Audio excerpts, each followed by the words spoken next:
Hey guys, this is another episode of the ABCs of Raising a Black Baby for Success.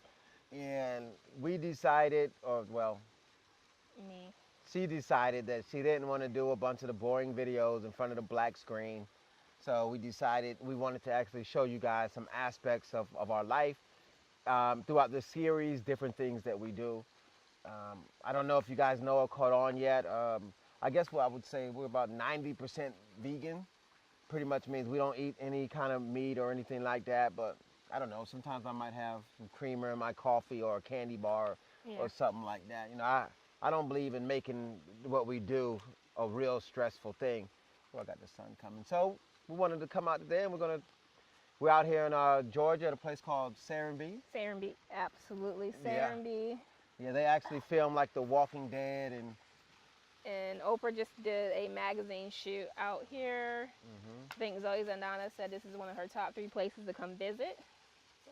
So we say, hey, we're close.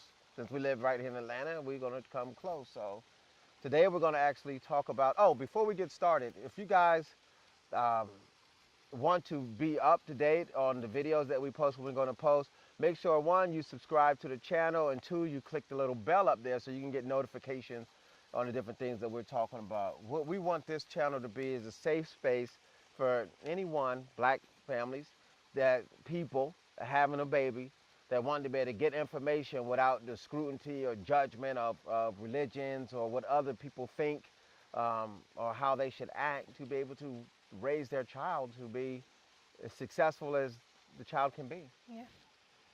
So today it's going to be again a whatever type thing. I do want to give you an update. I am in my 5th month officially. Yay, so that's kind of that halfway point. I'm so close, but yet so far. Yeah. So I'm excited about that. The things that's been going on as far as my pregnancy is I'm in the honeymoon. I think I've really hit the honeymoon period because I'm not as tired anymore. I'm not nauseous anymore. I'm not really having any food aversions anymore. I'm not really having too much of any symptoms now. So I'm enjoying it until I get to the 3rd trimester and everything's supposed to come back and hit me. Yeah. Well, that's what they say, That's but what they say, so. I believe you can do certain things to definitely minimize it. I know that our daily exercise routines Yes. play a part. I believe the way that we eat plays a part. I also believe that trying to have a manageable stress environment plays a big part in a lot of the things that you feel and don't feel, or even how you look. Because even at 5 months, you look pretty good. Yeah. I mean, the only thing is I'm finally going to have to go maternity shopping and actually get some pants and some leggings that actually can button or fit over. But other than that, I can still fit I can fit my tops. They're a little tighter now, but I'm at the point now where look, I'm pregnant. Your body's gonna change. It's natural. I'm not stressing it anymore. I always try to say, don't stress those different type of things. Stressing things that are going to happen is crazy, and it creates more bad stress, more stress than you actually need.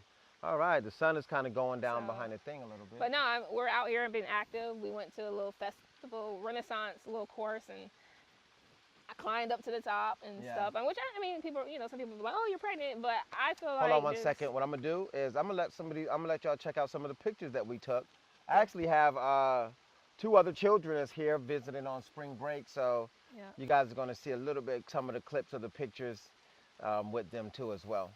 And you can see how I conquered going up the what was it, the tree, up the tree, which people will say, "You're pregnant, you can't do this.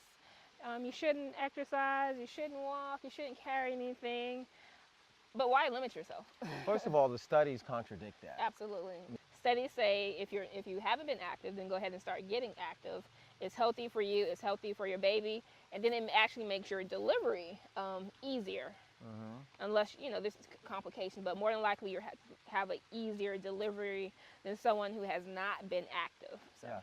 And if you're not active, it's great. This is a great time to go ahead and put it inside your routine, because one of the things that we want to do, especially if we're not in a happy space, especially if we're not in a space that we feel that we should actually be in, this is a great time to start introducing new things into your routine that you will be able to build your child's success on, because you want dynamic. I don't you just don't want one thing. We want our child to be mentally, physically, and spiritually strong. When we say spiritual, we mean energy, not a religious based thing.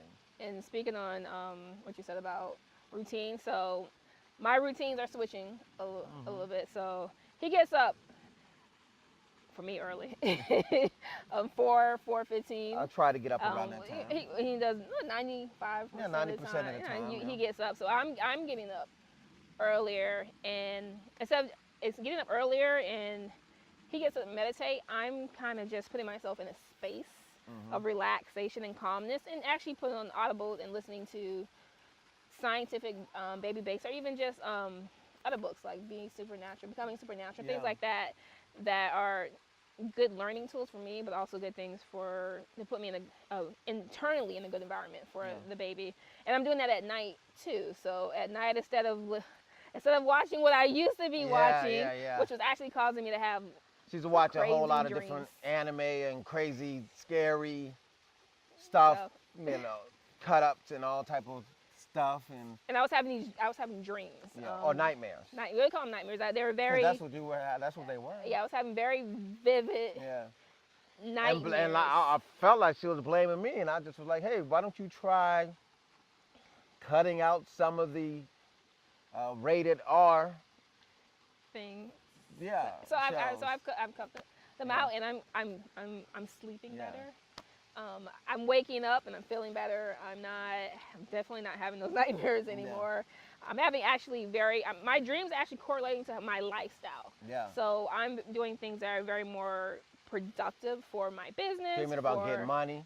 So I'm having these dreams, and I know these dreams are going to come true. And I'm like, oh, yeah, I'm going to make 6 figures doing this, or I'm going to be living this lifestyle, traveling. So those are the type of dreams I'm having, because I'm putting myself in an environment like that.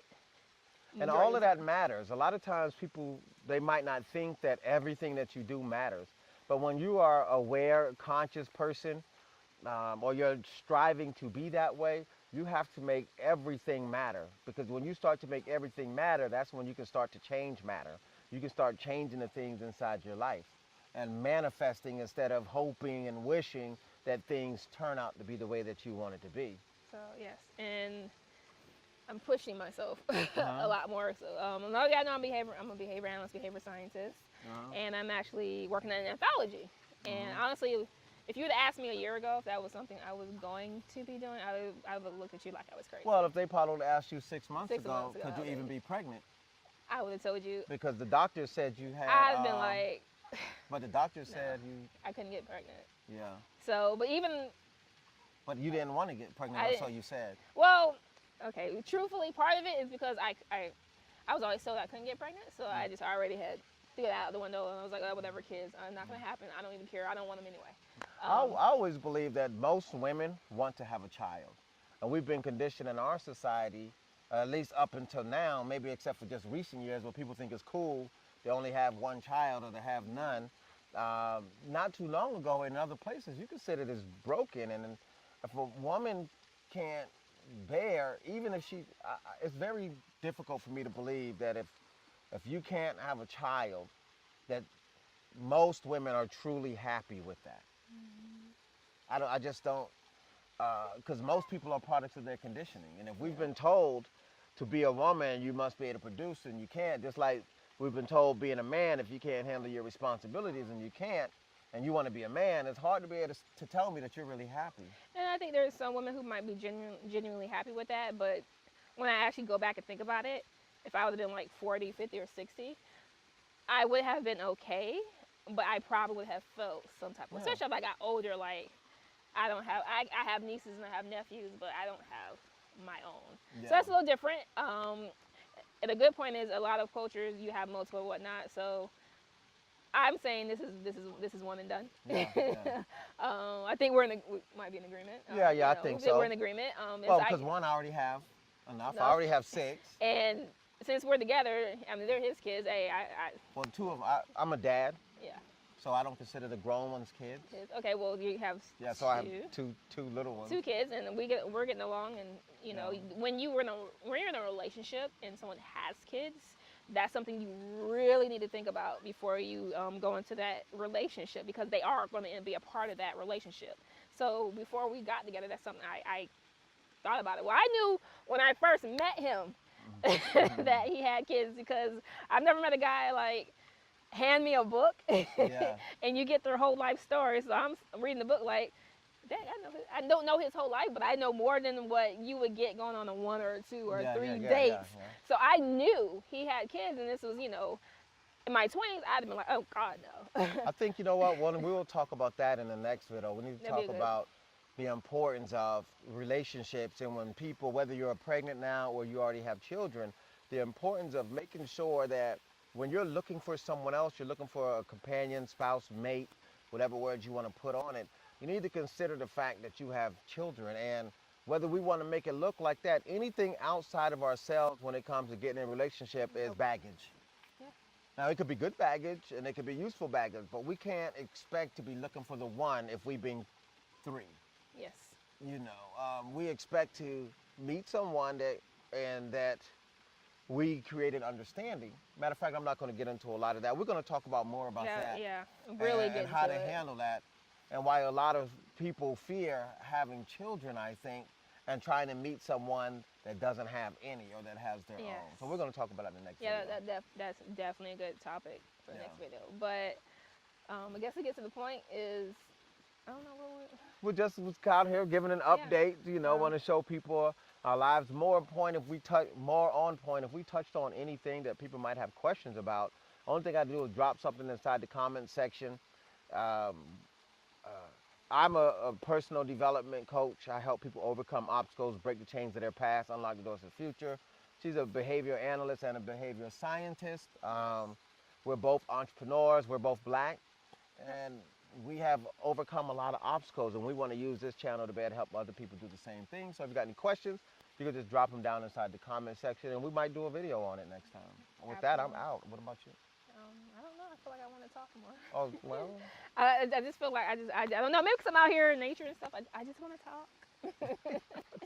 I have a lot on my mind, but I think though a lot of this stuff will actually be good for other videos, because I definitely want to get more into what to expect, be it your body, be it going to the doctor, because there's definitely things I didn't know going into my pregnancy, and actually meeting with my doctor on my checkups and things. I want to definitely talk about your first actual ultrasound, where they confirm your date and your pap smear that most women, I didn't know I was getting one.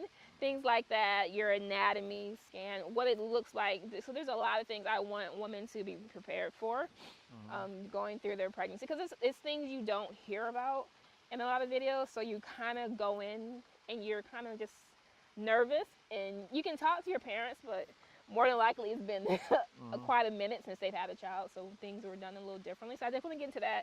I definitely want to really get into some science-based things you can be doing in the womb, your womb, some more, of course, some relationship stuff, and just some fun things just to do. So, but we'll save that. Okay. I think I'm done. Okay. Well, we're done for now. Until next time. I guess I always like to say on my videos, if you don't follow my other channels, and you can follow me anywhere at Clinton M. McCoy, Facebook, LinkedIn, YouTube, Instagram. I got another YouTube channel called From Prison to Prosperity, helping ex-offenders create second chances inside their life. And she's going to have more stuff we got also coming up too as well. So with that, I'm going to say each one teach one. Always strive to be the strongest version of yourself.